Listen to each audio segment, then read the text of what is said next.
wa bihi nasta'in ala umurid dunya waddin. Wassalatu wassalamu ala asyrafil anbiya'i wal mursalin nabiyina Muhammad wa ala alihi wa sahbihi ajma'in wa man ihtada bihudah wattaba'a atharahu ila yaumiddin. Amma ba'd.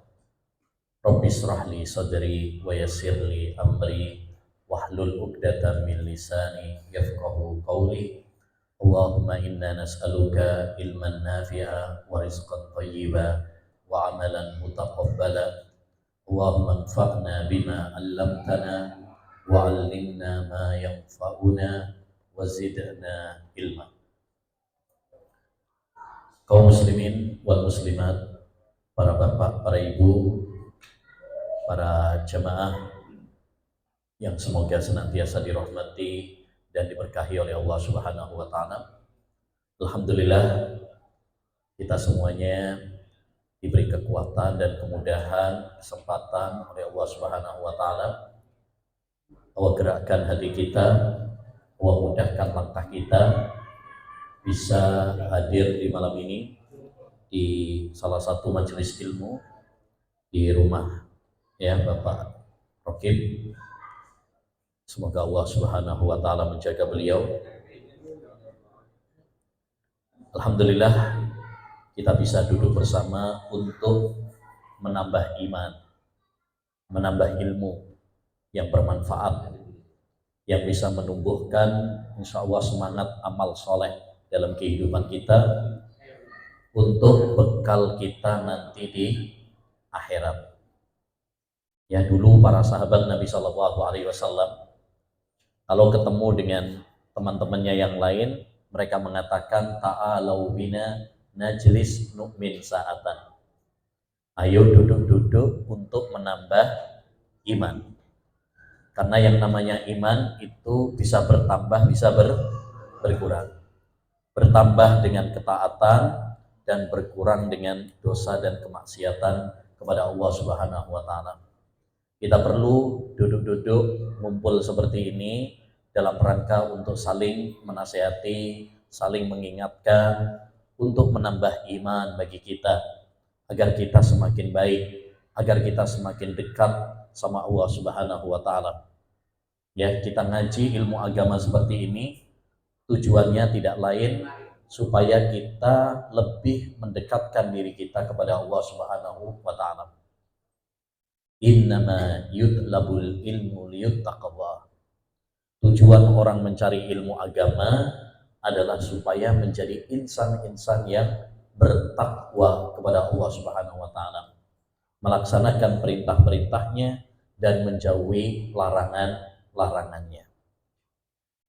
Karena ilmu adalah cahaya, lentera, sumber yang bisa mengantarkan kita kepada kebahagiaan di dunia dan di akhirat.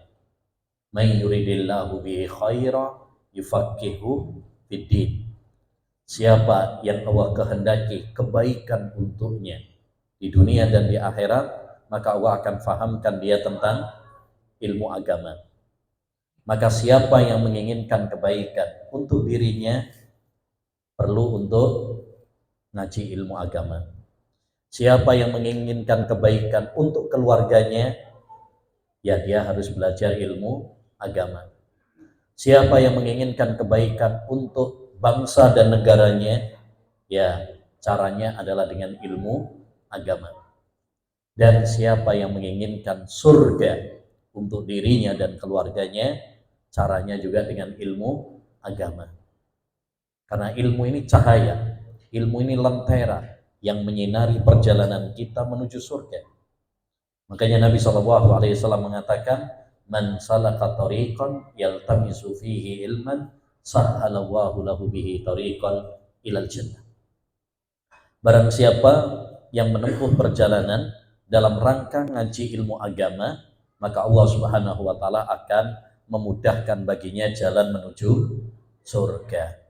Ya, mudah-mudahan kita masuk dalam hadis ini, ya, kita meluangkan waktu kita melangkahkan kaki kita hadir di majelis ini. Mudah-mudahan sebagaimana Allah memudahkan kita untuk hadir di taman surga dunia. Mudah-mudahan Allah memudahkan kita untuk masuk surga yang sesungguhnya. Amin ya rabbal alamin. Para bapak, para ibu yang semoga dirahmati oleh Allah Subhanahu wa taala. Pada kesempatan yang berbarokah ini, sedikit kita akan bahas, kita akan kupas tentang kunci sukses mendidik anak. Ya. Anak itu kata para ulama nikmatun wa amanatun. Anak itu adalah nikmatun wa amanatun. Apa artinya? Anak itu nikmat, anugerah dari Allah Subhanahu wa taala. Sekaligus dia juga adalah amanat dari Allah Subhanahu wa taala. Nih, yang harus kita ingat. Anak itu apa? Nikmatun wa amanatun. Dua kata. Nikmatun wa amanah. Nikmat. Ya, punya anak itu nikmat, Pak. Anugerah dari Allah Subhanahu wa taala yang harus kita syukuri. Makanya nggak semua orang habis nikah langsung dikasih anak, nggak semuanya. Tergantung Allah Subhanahu wa taala. Yahabu liman yasha'u inatha wa yahabu liman yasha'u dhukur.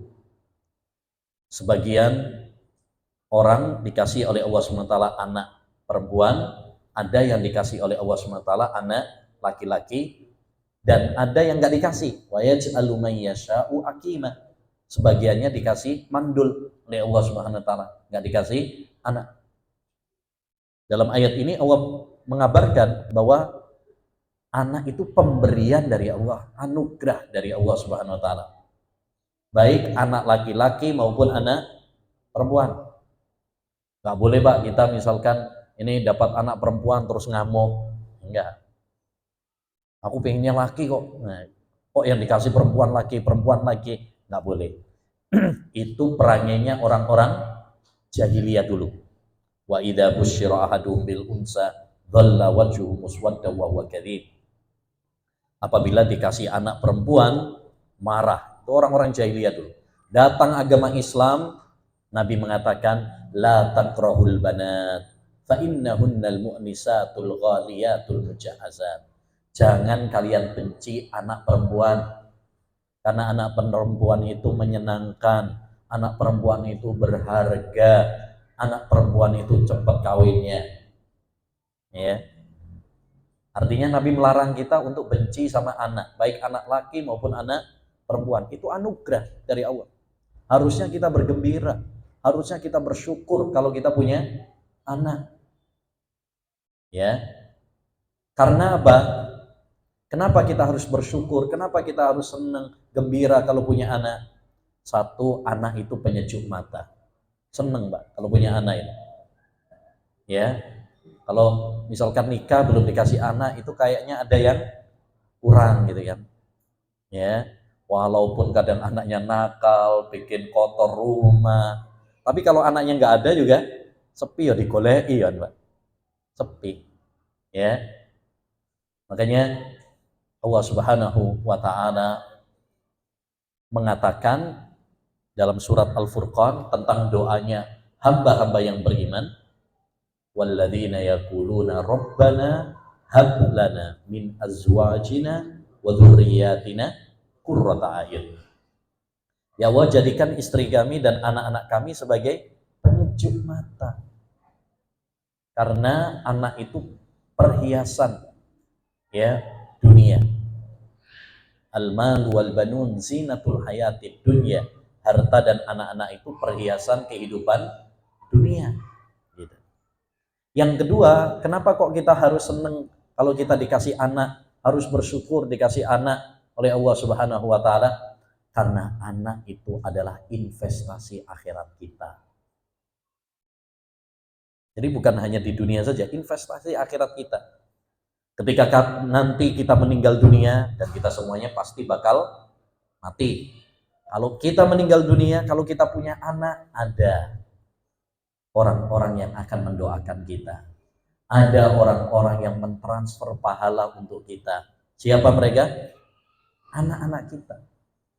Nabi SAW mengatakan, idza matal insanu inqata amaluhu illa min salas. Apabila manusia meninggal dunia, terputus amal perbuatannya kecuali tiga. Apa saja?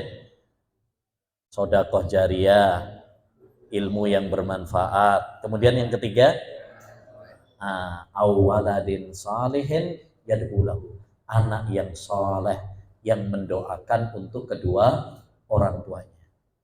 Jadi walaupun kita udah meninggal dunia, Pak, kalau kita punya anak yang soleh, dia mendoakan kita, pahalanya nyampe kepada kita.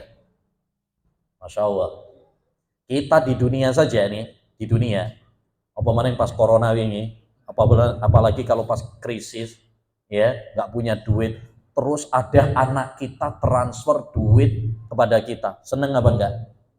Seneng, ya. Apa yang lagi bokek ditransfer ke anak, ya, seneng. Itu kalau di dunia dan ditransfer duit, senengnya minta maaf. Begitu juga ketika kita nanti mati, yang paling kita butuhkan adalah transfer doa pahala dari anak-anak kita. Demikian juga ketika nanti di akhirat, ketika nanti di hari kiamat, anak-anak ini investasi akhirat kita. Kenapa? Karena merekalah yang bisa menggandeng tangan kita menuju surga. Merekalah yang akan mengetukkan pintu surga untuk kita. Ya, disebutkan dalam sebuah hadis dalam kitab Adabul Mufrad karya Imamul Bukhari, innallaha la yarfa'u darajatal abdi yaumal qiyamah, bahwa akan mengangkat derajat seorang hamba besok di surga. Fayaqul rabbi anna li hadza, sampai orang itu kaget, terkejut dia. Ya Allah, dari mana ini? Perasaan amal saya biasa-biasa aja. Kok saya dapat pelayanan servis yang begitu mewah? Heran sampean. Ya. Terus kata Allah Subhanahu wa taala, hadza waladuka yastaghfiru laka. Ini disebabkan karena doa-doa dan istighfar dari anakmu. Makanya kamu saya naikkan derajatnya di surga. Karena surga itu bertingkat-tingkat, Pak. Ya. Istilah kalau misalkan di dunia itu ada ekonomi, ada ya eksekutif, VIP gitu ya. Itu istilah di dunia kami. Di surga pun demikian, bertingkat-tingkat. Tapi ekonominya surga itu lebih baik daripada dunia dan isinya. Orang tempat cambuknya penduduk surga saja itu lebih baik daripada dunia dan isinya. Kerudungnya bidadari surga saja lebih baik daripada dunia dan isinya. Itu kerudung itu itu. Kurung bidadari nih sampean. Masya Allah ya kan. Satu bidadari. Satu bidadari. Sejak menghayal di sini. Yang penting gimana caranya dapat surga di sini. Menghayal toh tapi gak dapat ya podo ae. Nah, jadi intinya anak itu adalah apa? Ya, anugerah di dunia, penyejuk mata bagi orang tua. Dan yang kedua, dia adalah investasi akhirat kita. Setelah kita meninggal dunia, merekalah yang akan mentransfer pahala bagi kita. Lebih-lebih nanti di akhirat, merekalah yang akan membukakan pintu surga bagi orang tua. Ini nikmatnya punya anak. Tapi jangan lupa kata yang kedua. Anak itu nikmat, tapi ada yang kedua yaitu amanat. Dia juga amanat dari Allah Subhanahu wa taala. Allah pikulkan di pundak kita. Dia tanggung jawab titipan yang Allah berikan kepada kita. Kita bakal ditanya oleh Allah Subhanahu wa taala besok pada hari kiamat. Kita akan berdiri di persidangan akhirat. Kamu sudah didik anakmu apa belum? Kullukum ra'in wa kullukum mas'ulun an ra'iyati. Setiap kalian itu pemimpin dan setiap kalian akan dimintai pertanggungjawaban kelak di akhirat oleh Allah Subhanahu wa taala. Jadi kita juga akan ditanya tanggung jawab kita memimpin istri kita, anak kita, keluarga kita. Ditanya nanti. Ya, makanya seorang ayah, seorang suami, ya, harus ngerti kewajiban dia kepada keluarganya apa, itu harus ngerti. Jangan sampai nanti ditanya sama Allah SWT, pelongo-pelongo nggak ngerti. Ya, kita harus tahu apa kewajiban kita kepada istri kita, anak-anak kita. Kewajiban kita kepada istri kita dan anak-anak kita, tentu yang paling utama adalah mendidik keluarga kita. Ya, mungkin bisa masuk itu. Ya. Ya. Sapa jen dikongkon mlebu kok, apa aja. Iya. Sing apik iku sapa jen mlebu. Nah, timbang kudana. Alhamdulillah. Allahumma shayyiban nafi'an. Ya. Dan mari kita banyak doa kepada Allah SWT di sela-sela hujan, karena waktu hujan itu waktu yang mustajab. Sintani la turaddani. Kata Nabi SAW, ada dua waktu yang tidak akan ditolak sama Allah SWT doa-doa kita. Indan nida wa tahtal matar. Ketika adzan dan ketika turun hujan. Para bapak, para ibu, para jemaah yang semoga dirahmati oleh Allah Subhanahu wa taala. Jadi tanggung jawab kita terhadap anak adalah, yang paling penting adalah bagaimana kita mendidik. Makanya tugas orang tua, tugas suami, tugas ayah, yang paling penting itu bukan cari nafkah, Pak. Betul, itu juga kewajiban. Cari nafkah itu kewajiban. Nggak boleh kita nggak menafkahi istri kita, anak kita, melantarkan mereka. Kita jadi pengacara, pengangguran banyak acara, luntang lantung nggak jelas. Nggak boleh. Wajib bagi kita menafkahi. Tapi ada kewajiban yang lebih penting daripada sekedar nafkah, yaitu mendidik, membimbing, melindungi keluarga kita dari api neraka. Itu yang paling penting. Allah berfirman dalam surat At-Tahrim ayat 6, ya ayyuhalladzina amanu qu anfusakum wa ahlikum nara wa quduhan nas wal hijarah. Wahai orang-orang yang beriman. Dan ayat kalau dimulai dengan wahai orang-orang yang beriman, berarti itu ayat yang penting untuk diperhatikan.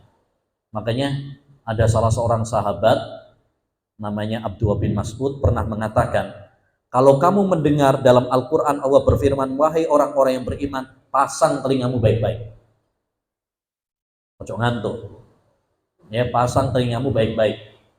Kenapa? Karena itu ayat yang penting dan konsekuensi keimanan. Dan konsekuensi keimanan. Wahai orang-orang yang beriman, lindungi diri kalian dan keluarga kalian dari api neraka yang bahan bakarnya adalah manusia dan batu-batuan. Apa maksudnya melindungi diri kita dan keluarga kita dari api neraka? Kata sahabat Ali bin Abi Thalib, ai allimuhum wa addibuhum. Ajari mereka, didik mereka. Ini Pak tugas yang paling mulia, tugas yang paling berat bagi orang tua, bagi suami, itu didik anak, didik keluarga. Kalau cari nafkah gampang, banyak orang bisa. Bahkan saya nggak sekolah SD kadang ngalahkan yang sarjana, iya kan? Kadang mungkin dia nggak lulus SD, tapi masya Allah bisnisnya jadi bos deh, karyawannya malah S1 S2. Nah.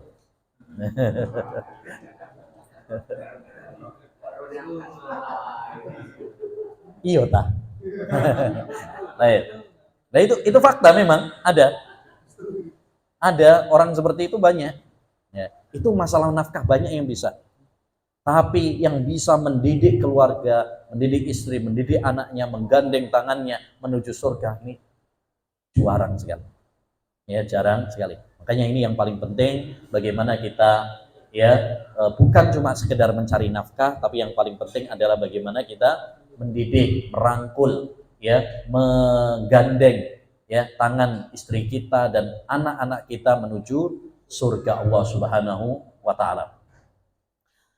Adapun tentang kunci mendidik anak, ya karena banyak orang itu bertanya-tanya, gimana sih Ustadz caranya mendidik anak yang benar? Kok anak saya itu wangel, ya wangel di kandani, ya.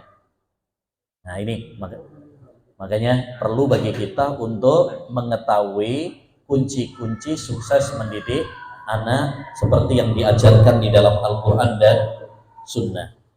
Yang pertama, kunci yang pertama dalam mendidik anak itu butuh ilmu agama.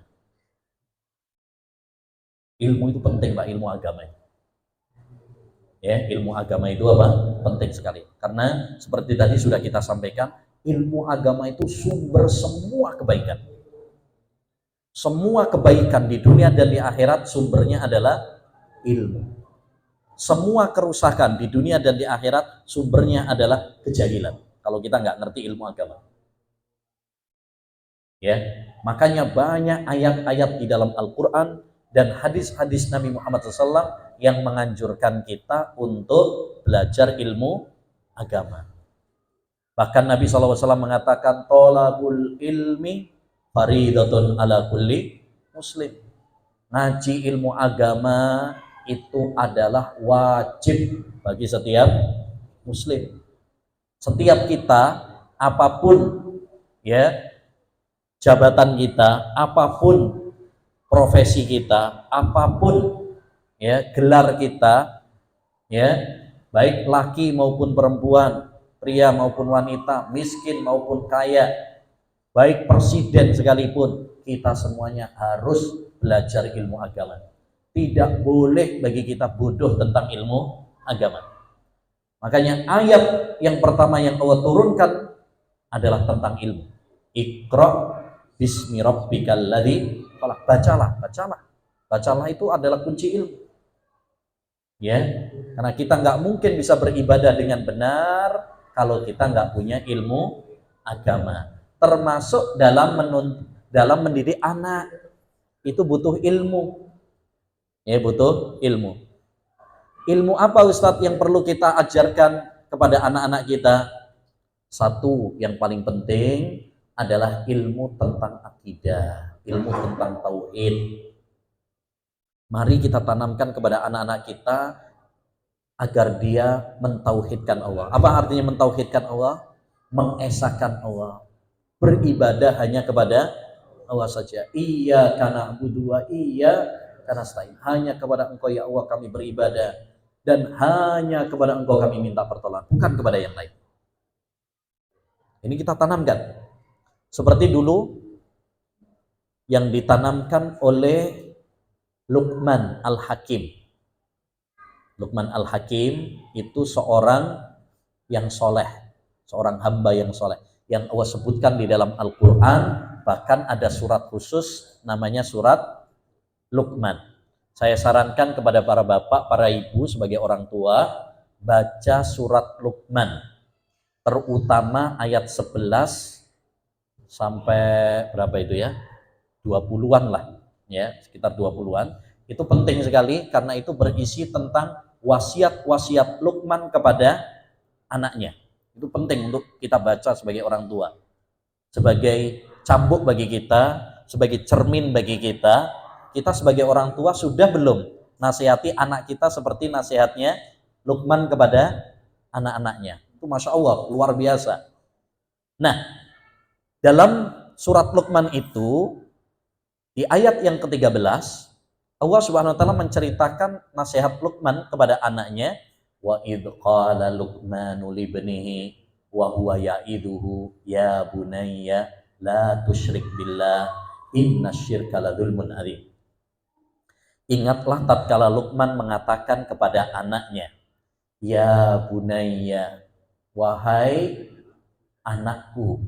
Ini kalau dalam bahasa Arab, bunayya itu halus, panggilan yang halus, lembut. Ya, kalau Indonesia kan ananda, benar Pak. Ini kan bahasanya halus kan, ananda gitu. atau anakku sayang. Itu faedahnya apa? Faedahnya kalau kita mau ngasih nasihat kepada anak, pilihlah kata-kata yang lembut, kata-kata yang menunjukkan cinta dan kasih sayang orang tua kepada anak. Jangan memilih panggilan-panggilan yang kasar. Jangan manggil, anak nakal misalkan. Anak goblok misalkan. Oh, jangan.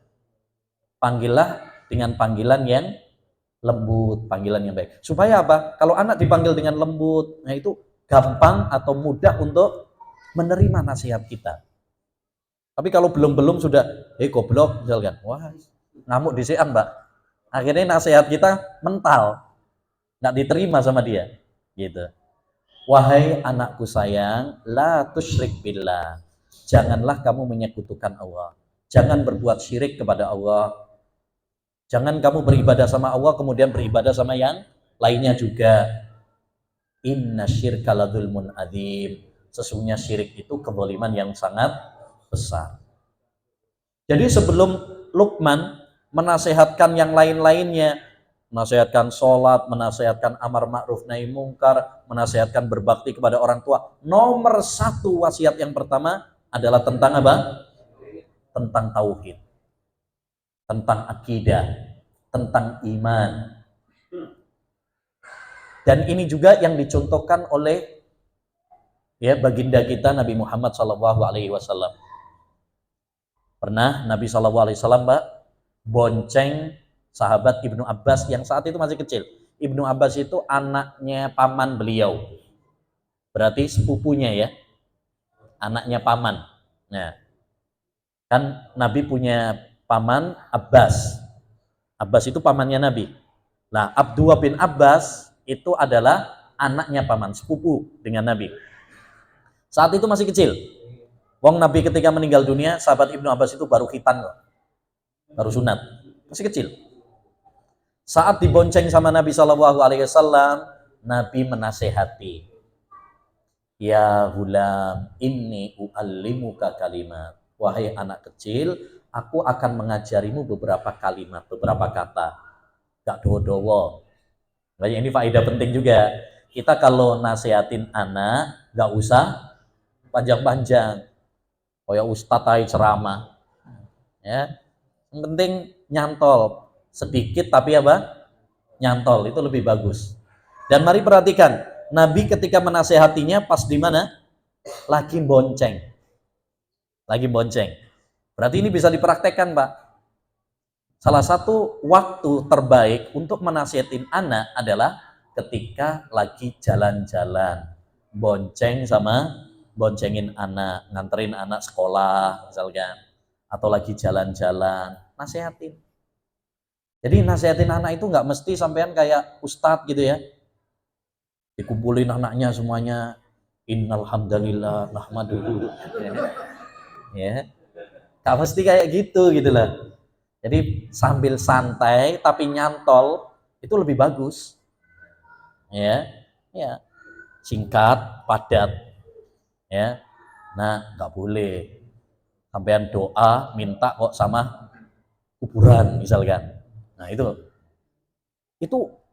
mengena, mengena. Nah ini perlu kita tiru, perlu kita tiru. Idza sa'alta fas'alillah.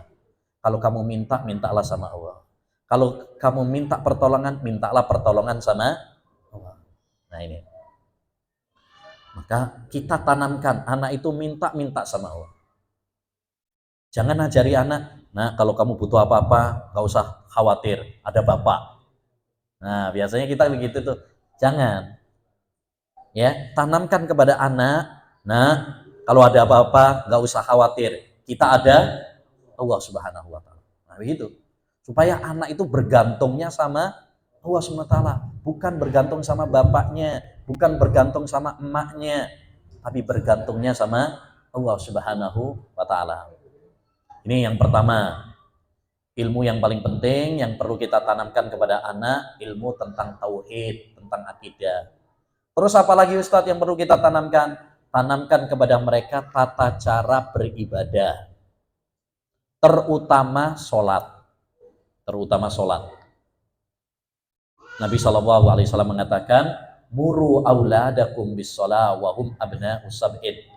Perintahkan anak kalian sholat kalau sudah berumur 7 tahun.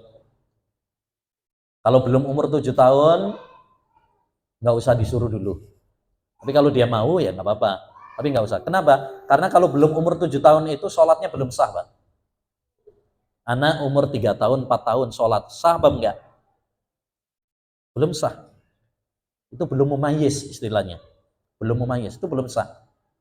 Makanya sering kita jumpai ada anak umur 3 tahun, 4 tahun, takbiratul ihram, habis itu apa? Kabur. Ya kan? Karena dia belum ngerti. Belum ada niat. Padahal salah satu syarat sahnya ibadah itu niat. Ya, jadi kalau belum mumayyiz tidak sah. Jadi nggak usah disuruh dulu. Tapi kalau dia mau, ya nggak apa-apa. Ya. Tapi kalau sudah berumur 7 tahun, kita latih, sudah mulai latih. Padahal sudah wajib apa belum? Belum. 7 tahun itu belum balik. Bedakan antara mumayyiz sama balik. Kalau mumayyiz itu sudah kita suruh, ya, tapi belum wajib sebenarnya, bagi dia belum wajib. Kalau balik itu kan rata-rata umur 15 tahun. Kalau umur 15 tahun. Tapi kalau ada tanda-tanda yang lain, ya berarti sudah balik. Tanda balik itu satu, ya, mimpi basah. Mimpi basah itu apa? Mimpi kudanan, mimpi kecemplung. Ya. Nah, mimpi basah itu maksudnya mimpi melakukan apa yang dilakukan seorang suami terhadap istrinya. Itu namanya mimpi basah. Kalau dia sudah mimpi seperti itu berarti sudah balik. Yang kedua, balik itu tandanya adalah kalau perempuan berarti sudah keluar darah haid. Ya. Yang ketiga, kalau sudah tumbuh bulu kemaluan. Ya, kalau sudah tumbuh bulu kemaluan berarti itu tandanya sudah balik. Kalau umur 15 tahun, itu ada 4 tanda balik. Jadi kalau 7 tahun belum balik, Pak. 7 tahun, rata-rata belum balik tuh umur 7 tahun. Tapi sudah disuruh untuk sholat. Supaya apa? Supaya nanti kalau sudah balik, sudah terbiasa, nggak kaget. Kata Nabi, perintahkan anak kalian sholat kalau sudah berumur 7 tahun. Pukul mereka kalau nggak mau sholat kalau sudah berumur 10 tahun. Kalau 7 tahun jangan dipukul, Pak, kalau nggak mau sholat.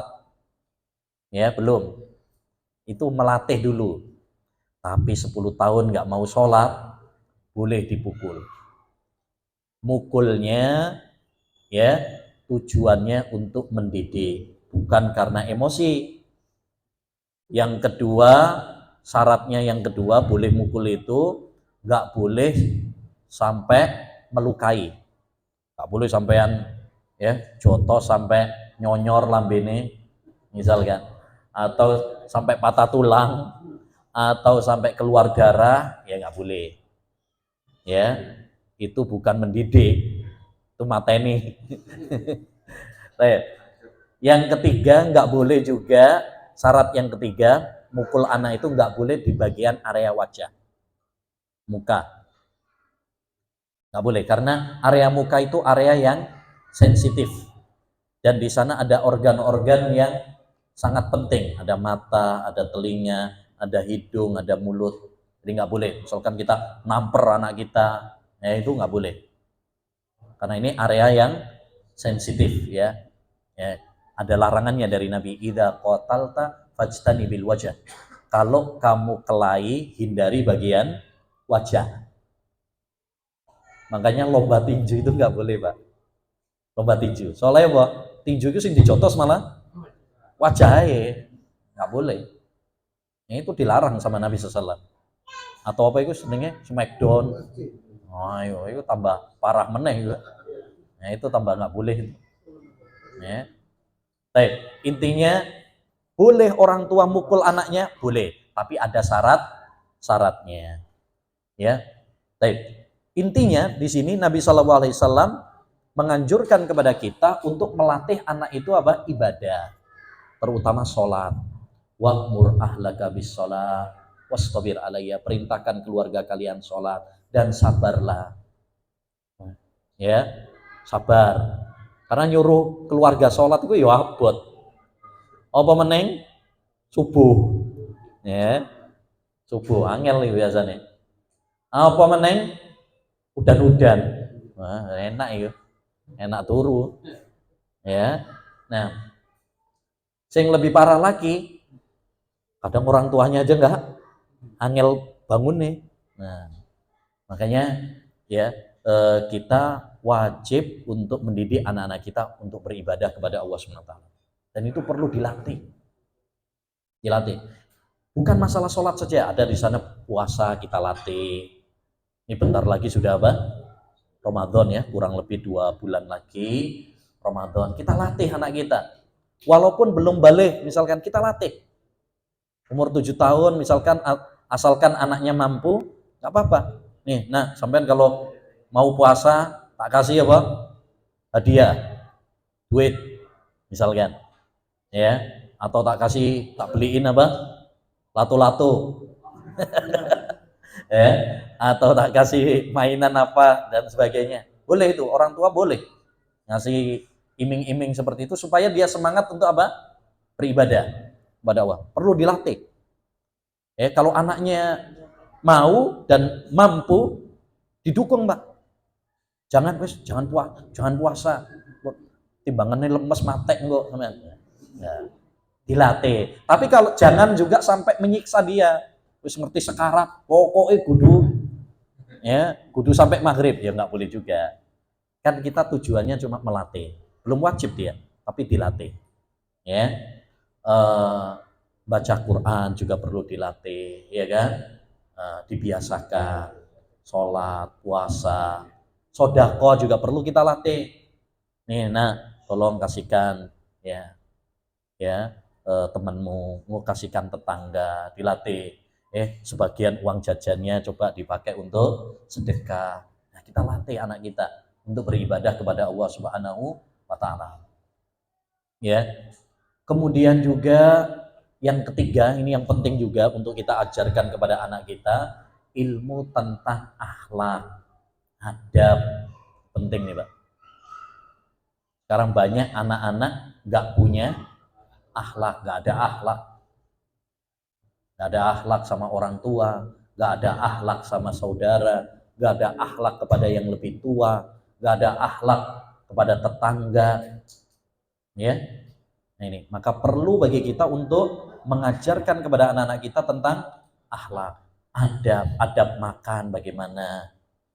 Dulu Rasulullah SAW pernah makan sama anak kecil, anak tiri beliau, Umar bin Salamah. Terus tangannya itu gratelan kemana-mana. Maka ditegur sama Nabi, ya gulam, samillah, wahai anak kecil, kalau makan bacalah bismillah, wakul biyaminik, makanlah pakai tangan kanan, wakul mimma yalik, makanlah yang dekat dulu, jangan langsung tengah gitu ya. Masya Allah, itu diajarkan oleh Nabi SAW kepada anak kecil tadi. Dan apa yang terjadi? Kata Umar bin Salamah, watil katu mati ba'du. Setelah aku diajari, diomongi sama Nabi seperti itu, begitulah caraku makan setelah itu. Artinya apa? Nyantol, Pak. Diomongi sama Nabi itu nyantol, dilaksanakan. Masya Allah. Karena anak-anak itu sebenarnya apa? Mudah menerima nasihat, tinggal kita mau membimbing dia apa enggak, mau sabar apa enggak, mau telaten apa enggak. Kadang-kadang nih kita punya anak pengennya makannya pakai tangan kiri aja awal-awal ya. Nah, tergantung kita nih, kita mau mengarahkan dia apa enggak ya. Jadi diarahkan, nah jangan pakai tangan kiri, pakai tangan kanan. Kalau kamu pakai tangan kiri itu niru setan itu pakai tangan kanan, makannya pakai tangan kiri loh. Kamu mau tak niru setan? Nah itu, jadi ajarkan kepada anak kita adab makan, adab tidur, adab dengan teman, adab kepada orang tua. Kalau seperti itu, kita harus ngajarin anak kita akidah, ibadah, akhlak. Berarti orang tuanya harus belajar juga. Gimana mau ngajarin sholat kalau orang tuanya nggak ngerti sholat? Gimana mau ngajarkan adab kalau orang tuanya nggak ngerti tentang adab? Berarti kita sebagai orang tua ya harus juga belajar ilmu agama, harus ngaji. Sing berkewajiban sekolah belajar ilmu agama itu bukan anak toh. Kita sebagai orang tua juga harus belajar ilmu agama. Ya, belajar ilmu agama itu nggak harus di sekolah, Pak. Mungkin kita sudah lulus sekolah, tapi nggak ada kata lulus belajar ilmu agama. Nggak selesai belajar ilmu agama itu nggak ada. Kapan orang itu selesai belajar ilmu agama? Kalau udah mati. Itu selesai dah. Tamat riwayatnya. Ya, wa'bud rabbaka hatta ya'tiyakal yakin. Beribadalah kepada Rabbmu sampai kematian datang kepada. Intinya, nomor satu, ya, kunci sukses mendidik anak adalah ilmu. Maka kita dalam mendidik anak harus, ya, harus ilmu. Yang kedua, mendidik anak itu butuh kesolehan orang tua. Butuh teladan dari orang tua yang baik. Masih ingat nggak kisah petualangan Nabi Musa dengan Nabi Khidir? Kan diabadikan oleh Allah dalam surat apa? Al-Kahfi. Bukan ada cerita tuh tentang tentang Nabi Musa sama Nabi Khidir. Salah satunya ya Nabi Khidir membangun rumah yang mau roboh. Padahal penduduk desanya nggak menjamu dia dan Nabi Musa. Kenapa Nabi Khidir membangun rumah yang mau roboh tersebut? Dia bilang, wa ammal jidaru fakana li ghulamaini yatimaini fil madinah wa kana tahtahu kanzul lahuma wa kana abuhuma shalihan. Adapun rumah yang mau roboh itu kenapa saya bangun? Karena itu milik kedua anak yatim di kota tersebut. Dan di bawah rumah itu ada perbendaharaan harta peninggalan dari orang tuanya. Wa kana abuhuma shaliha. Bapaknya anak yatim ini dulu dia adalah orang yang soleh. Bayangkan, Pak. Bapaknya sudah nggak ada, tapi Allah tetap jaga anaknya. Allah tetap jaga hartanya. Karena sebab apa? Kesolehan orang tua. Jadi kalau orang tua itu soleh, nggak usah khawatir tentang masa depan anak-anak kita. Kan sekarang banyak orang tua itu apa? Panik, takut tentang masa depan anaknya. Waduh, gimana ini masa depan anak saya? Makanya sekarang serba asuransi. Ya, diasuransikan rumahnya, diasuransikan mobilnya, bahkan kadang-kadang diasuransikan pendidikan anaknya, diasuransikan ya tubuhnya, kadang jiwanya, asuransi jiwa ada.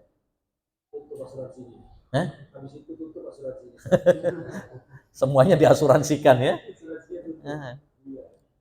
Jadi kenapa mereka kok semuanya serba asuransi? Karena dia nggak tawakal sama Allah. Dia ada takut, kepanikan. Ya, benar.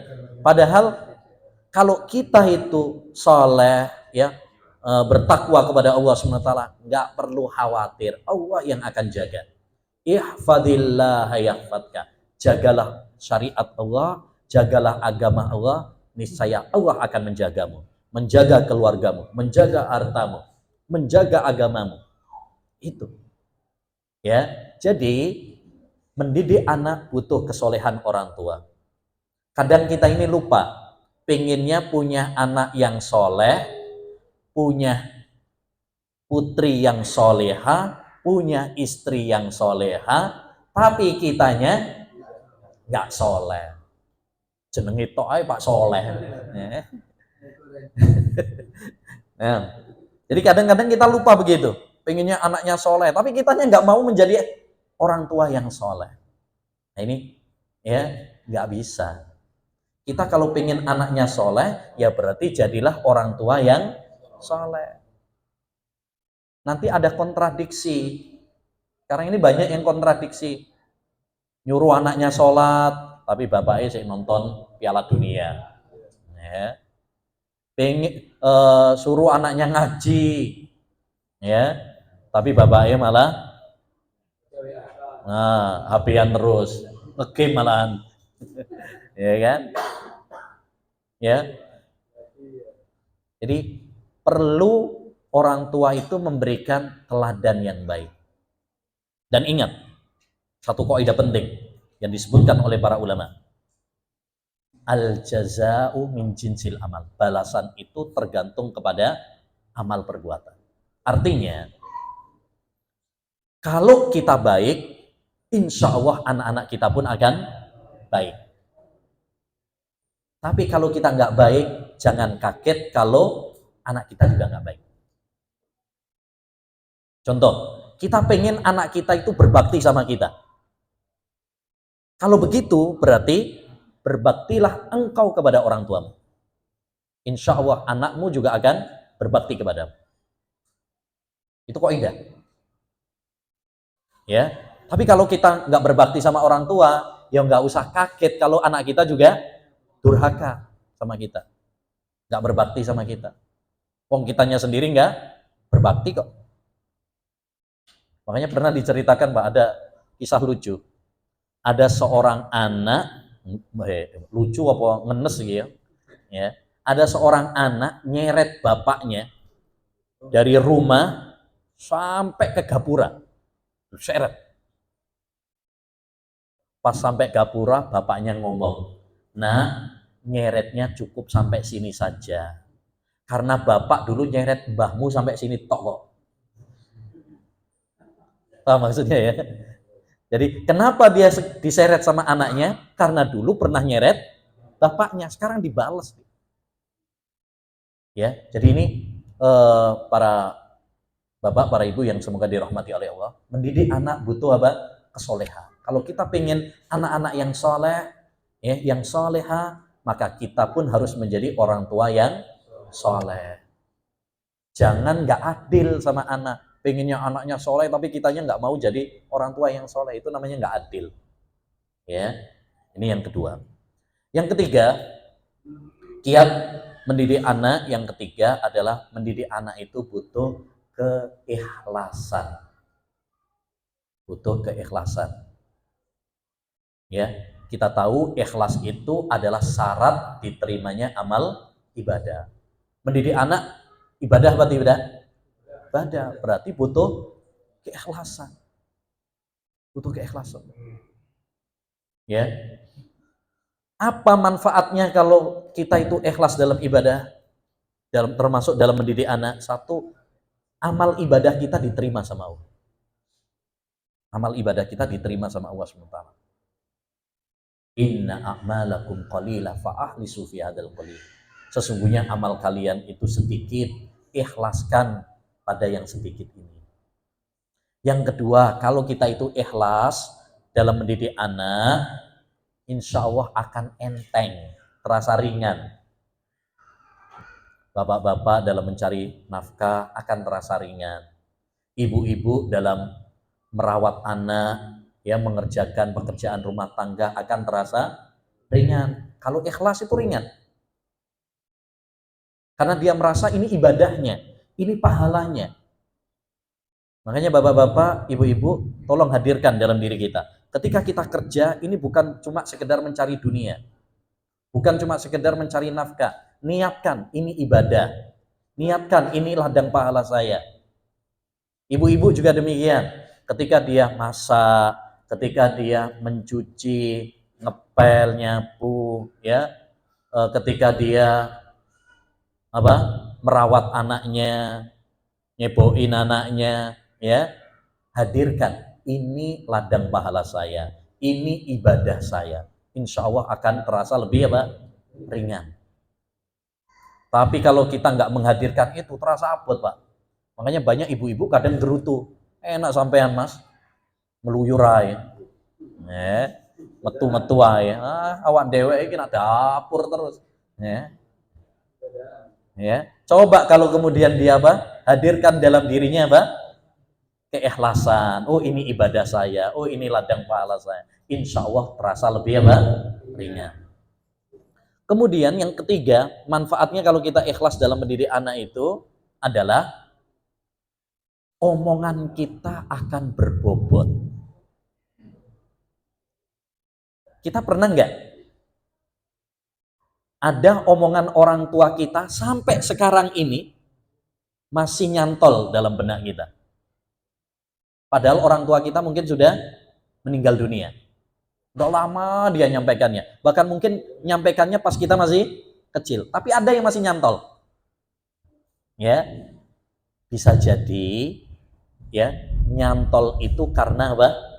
Keikhlasan orang tua kita ketika menyampaikannya kepada kita. Kan yang disampaikan banyak sebenarnya ya. Tapi kok nyantol yang itu biasanya karena keikhlasan ya orang tua. Makanya mari kita dalam mendidik anak ini hadirkan ini ibadah. Didik anak ini ibadah. Ya, kita harus ikhlas ya dalam mendidik anak kita sehingga ini menjadi ladang pahala bagi kita. Yang keempat, mendidik anak itu butuh kesabaran. Itu sabar, Pak. Sampai didik anak gak sabar, anaknya dibuanting paling ya. Kalau gak sabar loh. Ya, ibu-ibu misalkan gendong anaknya rewel gak sabar, diuncal loh. Ya.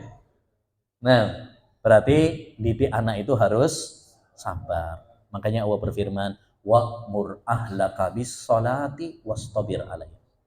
Perintahkan keluargamu untuk sholat dan sabarlah. Sabar. Ya, karena kadang anak dikandani sekali belum tentu langsung menjalankan. Mungkin dia butuh waktu. Ya. Nah, maka kita harus sabar, telaten. Ya. Dan mari kita perhatikan tadi, masalah sholat saja misalkan. Kita dianjurkan mendidik anak untuk sholat ketika umur 7 tahun. 7 tahun belum balik, belum wajib sebenarnya. Anggaplah baliknya umur 15 tahun. Berarti kita itu dianjurkan oleh Allah SWT didik anak sholat selama 8 tahun. 8 tahun. Berarti waktunya lama. Kan wajibnya itu nanti kalau sudah berumur 15, kalau sudah balik. Umur 7 tahun, 10 tahun itu belum balik. Tapi sudah dianjurkan oleh Nabi. Sejak umur 7 tahun kita mendidik. Berarti mendidik anak butuh kesabaran. Ya, maka kita harus sabar dalam mendidik anak. Ya, mungkin dia nakal sekarang, apalagi kalau sudah ABG, ya, anak baru gede, ya, apalagi pergaulan pada zaman kita sekarang, ya, luar biasa tantangannya, godaannya. Kita harus ekstra sabar. Kalau zaman dulu aja harus sabar, zaman sekarang harus ekstra sabar. Tantangannya luar biasa, Pak, zaman sekarang. Ya, pergaulan, muda-mudi, lihat anak-anak sekolah zaman sekarang, pemaning malam mingguan, berangkat sekolah kayak karo bojone, kadang-kadang kayak Gojek ya, antar jemput malah, ngeri sekarang. Nah, makanya kita harus sabar dalam mendidik. Kadang-kadang anak itu bantah, ya, malah kadang-kadang minggat, ya, maka kita harus jangan terbawa emosi. Laisa syadidu bisur'ah, innamas syadidul ladzi yamliku nafsahu indal ghadab. Orang yang kuat itu bukan pegulat, tapi yang kuat adalah yang bisa menahan emosinya. Kadang-kadang kita terbawa emosi. Anak dikandani ngelawan, wis tamper wis. Ya, banting bisa. Wis minggat to kono. Ya. Sejak sekarang sampean bukan anak saya, tak keluarkan dari kakak. Kapokmu kapan? Ya. Kadang-kadang malah doakan yang jelek juga. Naudzubillah. Tak dongakno kualat kon. Nah, ini nggak boleh. Kita harus sabar. Jangan terbawa apa? Emosi. Bahaya kalau terbawa emosi, itu berbahaya. Ya. Yang terakhir, nah, terakhir gue saya nangis. Ustadz itu ngomong terakhir, ya berarti tidak mari. Baik.